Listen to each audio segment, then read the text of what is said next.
आवारा मसीहा भाग 3। उसके शौक भी बहुत थे, जैसे पशु पक्षी पालना और उपवन लगाना। लेकिन उनमें सबसे प्रमुख था तितली उद्योग। नाना रूप रंग की अनेक तितलियों को उसने काठ के बक्स में रखा था। बड़े यत्न से वह उनकी देखभाल करता था। उनकी रुचि के अनुसार भोजन की व्यवस्था होती थी। उनके युद्ध का प्रदर्शन भी होता था। उसी प्रदर्शन के कारण उसके सभी साथी उसकी सहायता करके अपने को धन्य मानते थे। उनमें न केवल परिवार के या दूसरे बड़े घरों के बालक थे, बल्कि घर के नौकरों के बच्चे भी थे। उनके साथ किसी प्रकार का भेदभाव नहीं किया जाता था। ये बच्चे भी उसे प्रसन्न करके अपने को कृतार्थ अनुभव करते थे।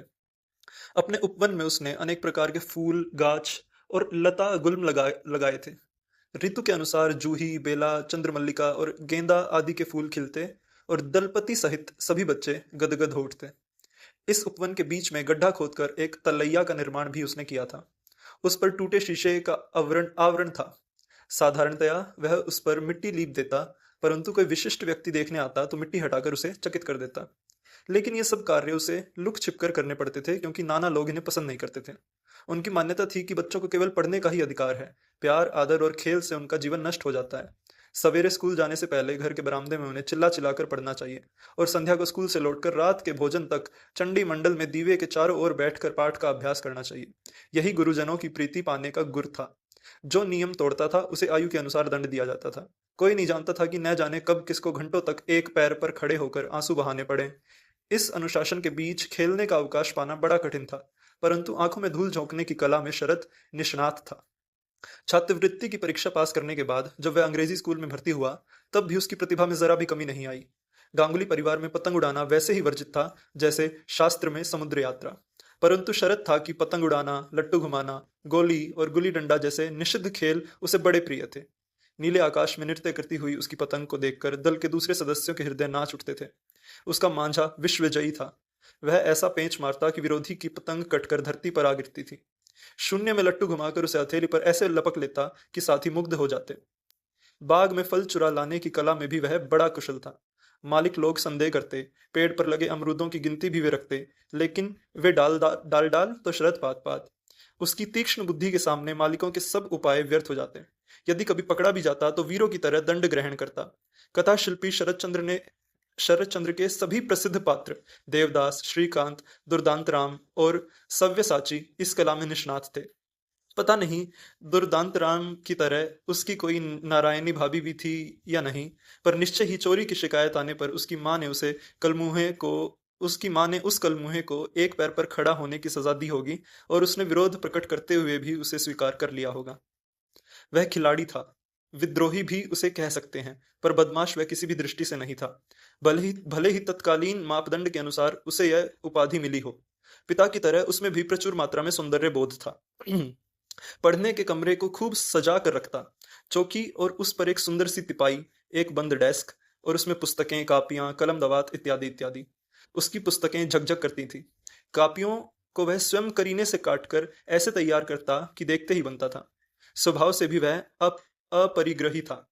दिन भर में वह जितनी गोलियों और लट्टू जीतता, संध्या को वह उन सबको छोटे बच्चों में बांट देता। देने में उसे मानो आनंद आता था, लेकिन यह देने के अभिमान का आनंद नहीं था। यह था भार मुक्ति का आनंद। नींद और आहार पर भी उसे अधिकार था। बचपन से ही वह स्वल्पाहारी था। बड़े होने पर कथा शिल्पी शरद चंद्र की बड़ी बहू इसीलिए तो परेशान रहती थी। अंग्रेजी स्कूल में पढ़ते समय उसे अपने शरीर का बड़ा ध्यान रहता था। नाना के घर के उत्तर की ओर गंगा के ठीक ऊपर एक बहुत बड़ा और बदनाम घर था। कभी वहां एक बहुत बड़ा परिवार रहता था, परंतु संयोग से एक के बाद एक कई मृत्यु हो जाने पर ये लोग उसे छोड़कर चले गए। उसके बाद बहुत दिनों तक वह भूतावास बना रहा। अभिभावकों से छुपाकर इसी महल के आंगन में शरत ने कुश्ती लड़ने का अखाड़ा तैयार किया। गोला फेंकने के लिए गंगा के गर्भ से बड़े बड़े गोल पत्थर आ गए, लेकिन पैरेलल बार की व्यवस्था नहीं हो सकी। पैसे का अभाव जो था। बहुत सोच विचार कर शरत ने आदेश दिया, बांस की बार तैयार की जाए। बस संध्या के छुटपुटे में 4-5 लड़के बांस काटने निकल पड़े। झाड़ झंखाड़ों में रगड़ रगड़ कर हाथ पांव लहूलुहान हो गए। पर दलपति की आज्ञा है कि उसी रात को पैरेलल बार तैयार हो जानी चाहिए, और वह हुई भी।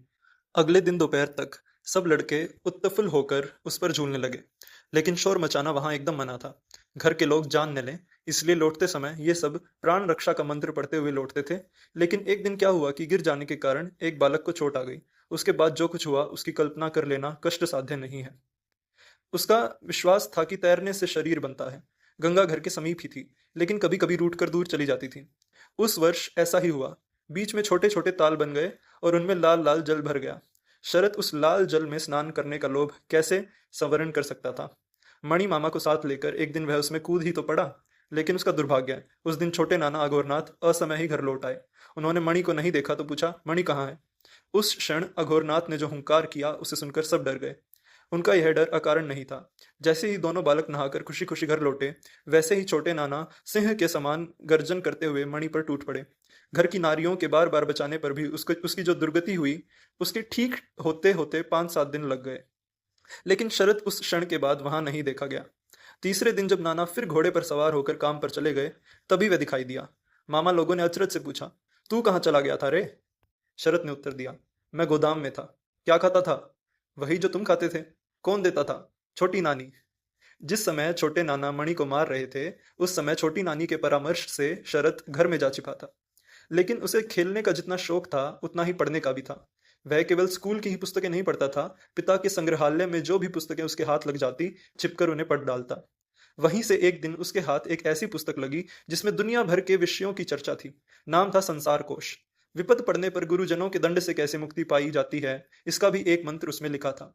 अपने सभी साथियों को उसने यह मंत्र सिखा दिया। मंत्र था, ओम ह्रुम द्युम द्युम रक्ष रक्ष स्वाहा। केवल गुरुजनों के दंड से मुक्ति पाने का ही नहीं, सांपों को बस में करने का भी मंत्र उसे उसी में मिला था। शरत उसकी परीक्षा करने को आतुर हो उठा। कुछ दिन पहले उसे सांप ने काट लिया था। बड़ी कठिनता से उसके प्राण बचे थे। इसलिए वह जन्मजय की तरह नागज्ञ करने को और भी उत्सुक था। कोश में लिखा था कि एक हाथ लंबी बेल की जड़ किसी भी विषाक्त सांप के फण के पास रख देने पर पल भर ही में वह सांप सिर के बल नीचे गिर जाएगा, निर्जीव हो जाएगा। बड़े उत्साह के साथ उसने बेल की जड़ ढूंढ निकाली। सांपों की कोई भी कमी नहीं थी। लेकिन उस दिन शायद उन्हें इस मंत्र का पता लग गया था, इसलिए बहुत खोजने पर भी कोई सांप नहीं दिखाई दिया। अंत में अमरूद के एक पेड़ के नीचे मलबे में एक गोखरू सांप के बच्चे का पता लगा। खुशी से भरकर शरत अपने दल सहित वहां जा पहुंचा और उसे बाहर निकालने को छेड़ने लगा। माफ कीजिएगा, प्रिंट में ही गलती है। बालकों के इस अत्याचार से शुद्ध होकर सांप के उस बच्चे ने अपना फण उठा लिया। शरत इसी क्षण की राह देख रहा था। तुरंत आगे बढ़कर बेल की जड़ उसके सामने कर दी। विश्वास था कि अभी वह सांप सिर नीचा करके सबसे क्षमा प्रार्थना करेगा, लेकिन निस्तेज होना तो दूर, वह बच्चा बार बार उस जड़ को डसने लगा। यह देखकर बालक भयातुर हो उठे। तब मणि मामा कहीं से लाठी लेकर आए और उन्होंने सनातन रीति से उस बाल सर्प का संहार कर डाला। ऐसा लगता है तब तक शरत की भेंट विलासी के मृत्युंजय से नहीं हुई थी। जड़ दिखाने से पूर्व एक काम और भी तो करना होता है। जिस सांप को जड़ी दिखाकर भगाना हो, पहले उसका मुंह गर्म लोहे की सीख से कई बार दाग दो। फिर उससे चाहे जड़ी दिखाई जाए चाहे कोई मामूली सी सीख, उसे भागकर जान बचाने की ही सूझेगी। श्रीकांत और विलासी आदि अपनी रचनाओं में कथा शिल्पी शरत चंद्र ने इसी विद्या की अच्छी चर्चा की है।